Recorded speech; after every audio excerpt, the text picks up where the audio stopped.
ስሚኝማ እስካሁን ለቅባት ስንት ብር አውጥተሻል? ስንት ጊዜ ተስፋ ቆርጠሽ ጸጉርሽን ለመቁረጥ አስበሻል? እውነቱን ለመነጋገር ጸጉርሽ የማያድገው ውድ ቅባት ስለሌለው አይደለም፣ ዋናውን የእድገት ቁልፍ ስላልተጠቀምሽበት ነው። ዛሬ ማንም የሀበሻ ሴት ሚስጥር አድርጋ የያዘችውን ግን ደግሞ ሳይንሱም የመሰከረለትን የ7 ቀን ተአምር ይዤልሽ መጥቻለሁ። በቤታችሁ ውስጥ ባሉና አንድም ሳንቲም በማታወጡባቸው 5 ነገሮች ብቻ። ነገር ግን ማስጠንቀቂያ ያለኝ፣ ከነዚህ 5 ነጥቦች ውስጥ ቁጥር 1ን ሳታውጪ የጸጉርሽን ትልቁን የእድገት በር ሳትከፍቹ ቀረሽ ማለት ነው። ቁጥር 1 ላይ የማሳያችሁ ዘዴ ጸጉራችሁን ሾክ አድርጎ በሳምንት ውስጥ እንዲረዝም የሚያደርግ ብቸኛው መንገድ ነው። ተዘጋጅተሻል? ወደ ቁጥር 5 እንለፍ። የውስጥ ምግብ። እሺ የኔ ቆንጆች፣ ወደ መጀመሪያው ሚስጥራችን ስንሄድ የሁሉ ነገር መሰረት የሆነውን ነጥብ እናገኛለን። ብዙ ጊዜ ጸጉራችን ሲበጠስ ወይም ሲረግብ የምንሮጠው ወደ ቅባት ነው። ግን አንድ ነገር ልንገራችሁ፣ ጸጉር ልክ እንደ አትክልት ነው። ቅጠሉን ብቻ ውሃ ብታጠጡት አይበቅልም። ስሩን ወይም ውስጡን መመገብ አለባችሁ። ጸጉራችን በብዛት የተሰራው ፕሮቲን ከሚባል ንጥረ ነገር ስለሆነ ሰውነታችን በቂ ፕሮቲን ካላገኘ ለጸጉራችን የሚሰጠው ትርፍ ምግብ አይኖረውም። ታዲያ ምን እንብላ ብለሽ ልትጠይቂ ትችያለሽ። አንደኛው እንቁላል ነው። እንቁላል ለጸጉር እድገት ወሳኝ የሆነውን ባዮቲን ይዟል። በቀን አንድ የተቀቀለ እንቁላል መብላት ለውጡን በሳምንት ውስጥ እንድታዩት ይረዳችኋል። ሁለተኛው አይረን ነው። እኛ እንደ ሀገር እንደ ልብ የምናገኘው ነገር ምስር፣ አተር እና ጎመን ለዚህ ምርጥ ናቸው። አይረን ካነሰሽ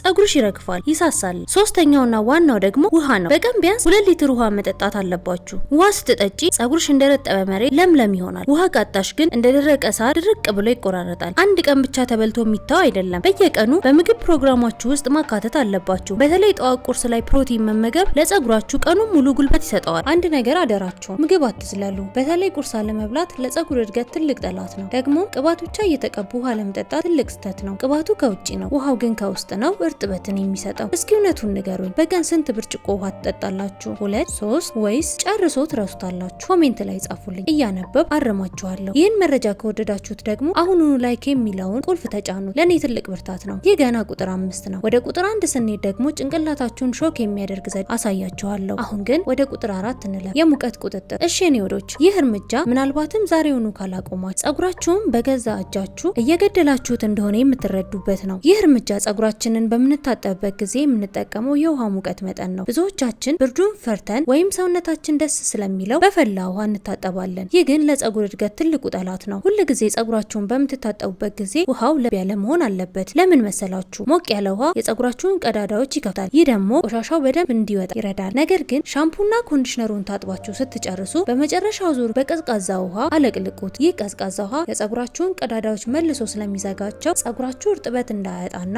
እንዲያንጸባርቅ ያደርገዋል። ይህ ጸጉራችሁን በታጠባችሁ ቁጥር መደረግ ያለበት ነው። በሳምንት 1 ጊዜ ወይም 2 ጊዜ ጸጉራችሁን ስትታጠቡ ይህን ስርዓት ተከተሉ። መጀመሪያ ላይ ለብ ባለ ውሃ ጀምሩ። መጨረሻ ላይ ግን ጸጉራችሁን በውሃ ብቻ ሲል ስታደርጉት በቀዝቃዛ ውሃ ይሁን። በፍጹም በእንፋሎት የሚተን ውሃ ጸጉራችሁ ላይ አታፍሱ። ጸጉራችሁን ድርቅ አድርጎ እንዲሰባበርና እንዲረግፍ ያደርገዋል። ብርድ ነው ብላችሁ ቀዝቃዛ ውሃውን አትተው። ቢያንስ ለጥቂት ሰከንዶች ጸጉራችሁ ብቻ ቀዝቃዛ ውሃ እንዲያገኝ አድርጉ። የሩዝ ውሃ ተአምር። አሁን ደግሞ 0 ብር የምታወጡበት ግን ጸጉራችሁን እንደ ብረት የሚያጠነክር ስባሪ እንዳይኖረው የሚያደርግ ተአምር ላይ ደርሰናል። እሱም የሩዝ ውሃ ነው። ይህ ዘዴ የጃፓንና የቻይና ሴቶች ጸጉራቸውን መሬት እስኪነካ እንዲያድግ የሚያደርጉበት ሚስጥር ነው። ሩዝ ውስጥ ያለው ኢኖሲቶል የተባለ ንጥረ ነገር በተሰባበረ ጸጉር ውስጥ ዘልቆ በመግባት ከውስጥ ይጠግነዋል። ማንኛውንም በቤታችሁ ያለ ሩዝ መጠቀም ትችላላችሁ። አዘገጃጀቱ በጣም ቀላል ነው። መጀመሪያ ሩዙን በደንብ ጠቡ። ከዛም ንጹህ ውሃ ጨምራችሁ ለ24 ሰዓት በቤት ውስጥ ሙቀት ተውት። ውሃው ትንሽ እንደምንተች ሲል ንጥረ ነገሩ ይበረታል። ሽታው እንዳያስቸግራችሁ ጥቂት የሎሚ ልጣጭ ወይም የሮዝሜሪ ቅጠል ጨምሩበት። ጸጉራችሁን በሻምፖ ታጥባችሁ ከጨረሳችሁ በኋላ ይህንን የሩዝ ውሃ ጸጉራችሁ ላይ አፍሱት። ከዛም ለ10 ወይም ለ20 ደቂቃ ተውትና በንጹህና በቀዝቃዛ ውሃ ብቻ ለቅልቁ። ይህንን በሳምንት 1 ጊዜ ብቻ አድርጉ። ሩዝ በጣም ከፍተኛ ፕሮቲን ስላለው ከዛ በላይ ካደረጋችሁ ጸጉራችሁን ሊያደርቀው ይችላል። ጸጉራችሁን በታጠባችሁ ቁጥር ሳይሆን በሳምንት 1 ቀን ለጸጉራችሁ እንደ ትሪትመንት አድርጉት። ከ20 ደቂቃ በላይ ጸጉራችሁ ላይ አታቆዩ። ጸጉራችሁን ሊያጠናራው ይችላል። በሩዝ ውሃ ታጥባችሁ ዝም ብላችሁ አትውጡ። የግድ በንጹህ ውሃ መለቀቅ አለበት። እሺ፣ የኮሜንት መስጫው በእናንተ መልስ እንዲሞላ ጠብቃለሁ። አሁን ደግሞ ወደ ቁጥር 2 እንለፍ። ቁጥር 2 ደግሞ የኔ የሁል ጊዜ ጓደኛዬ የጸጉሬ ነፍስ የሆነው ቅጠል ነው። የሮዝሜሪ ወይም የጥብስ ቅጠል ተአምር። ጸጉራችሁ የተኛበትን ቦታ ቀስቅሶ እንዲበቅል የሚያደርግ ሳይንሱም ከውድ የጸጉር መድኃኒቶች ጋር እኩል ነው ብሎ የመሰከረለት ተአምር። እሱም የሮዝሜሪ ወይም የጥብስ ቅጠል ውሃ ነው። ሮዝሜሪ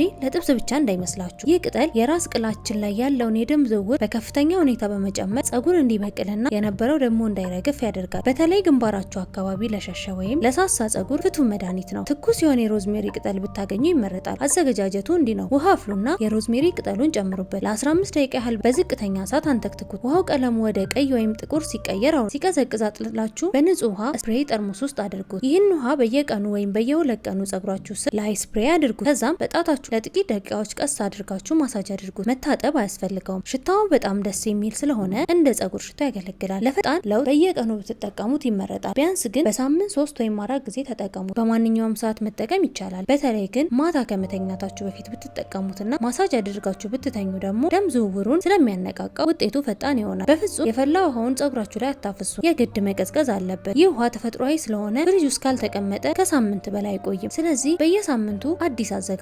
አሁን ወደ መጨረሻውና ወደ ትልቁ ሚስጥራችን ደርሰናል። ቁጥር 1 ላይ የማሳያችሁ ዘዴ በ4 ቀን ውስጥ ጸጉራችሁን ሾክ አድርጎ የሚያሳድግ ብቸኛው መንገድ ነው። ዝግጁ ናችሁ? ኢንቨርሽን ሜትድ። እሺ እኔ ወዶ እስካሁን በትዕግስት የጠበቃችሁ የ7 ቀን ተአምር የምታዩበት ትልቁና የመጨረሻው ሚስጥር ጋር ደርሰናል። ኢንቨርሽን ሜትድ ይባላል። ይህ ዘዴ ሳይንሱም የመሰከረለት ጸጉራችሁን ሾክ አድርጎ በሳምንት ውስጥ እንዲረዝም የሚያደርግ ብቸኛው መንገድ ነው። ይህ ዘዴ ምንም አይነት ቅባት ወይም ኬሚካል አይጠይቅም። ዋናው ሀሳብ የስበት ህግን በመጠቀም ደም በከፍተኛ ሁኔታ ወደ ጸጉራችሁ ስር እንዲፈስ ማድረግ ነው። ደም ወደ ጸጉር ስር በደንብ ሲሄድ ጸጉራችሁ በቃ ማደግ አለብኝ ብሎ ይነቃቃል። ወንበር ላይ ቁጭ በሉና ጭንቅላታችሁን ወደ ታች ዘግዝቁ። ልባችሁ ከጭንቅላታችሁ በላይ እንዲሆን በዚህ ሁኔታ ለ4 ወይም ለ5 ደቂቃ ያህል በጣታችሁ የራስ ቅላችሁን ቀስ እያላችሁ ማሳጅ አድርጉት። ይህን ስታደርጉ ደም ወደ ጭንቅላታችሁ ሲመጣ ይሰማችኋል። ብቻውንም ማድረግ ይቻላል። ነገር ግን ቅድም ያዘጋጀነውን የሮዝመሪ ውሃ ወይም ደግሞ ጥቂት የተፈጥሮ ቅባት ወይም እንደ ኮኮናት እና የወይራ ዘይት ጣታችሁ ላይ አድርጋችሁ ብታደርጉት ውጤቱ እጥፍ ይሆናል። አደራችሁ ይህ ዘዴ በወር ውስጥ ለ7 ተከታታይ ቀናት ብቻ መደረግ ያለበት። ከዛ በላይ ካደረጋችሁ ሰውነታችሁ ስለሚለምደው ለውጥ ማሳየቱን ያቆማል። ለ7 ቀን አድርጉ። ለ3 ሳምንት ረፉ። ማታ ከመተኛታችሁ በፊት ብታደርጉት ይመረጣል። ማሳጅ አድርጋችሁ ስትጨርሱ ጸጉራችሁን በሂጃብ ወይም በሻሽ አስራችሁ ተኙ። በጣም በፍጥነት አትነሱ። ጭንቅላታችሁን ዘቅዝቃችሁ ስለቆያችሁ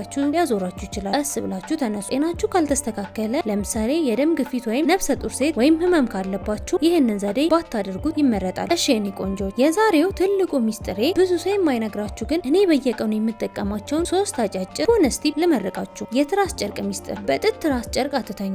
ጥጥ የጸጉራችሁን እርጥበት ስለሚመጣው ጠዋት ስትነሱ ጸጉራችሁ ድርቅ ይላል። ባህር ወይም በሳቲን ትራስ ጨርቅ ተኙ። ጸጉራችሁ ይንሸራተታል እንጂ አይሰባበርም። እርጥብ ጸጉር አትሰሩ። በፍጹም ጸጉራችሁ ሳይደርቅ አትሰሩት ወይም አታያይዙት። እርጥብ ጸጉር በጣም ደካማ ስለሆነ በቀላሉ ይበጣጠሳል። ቢያንስ 80% እስኪደርቅ በትዕግስት ጠብቁ። የእንጨት ማበጠሪያ። የፕላስቲክ ማበጠሪያ ትታችሁ ወደ እንጨት ማበጠሪያ ተቀይሩ። እንጨት ስታቲክ ኤሌክትሪሲቲ ስለማይፈጥር ጸጉራችሁ እንዳይቆራረጥና እንዳይነቃቀል ይረዳል።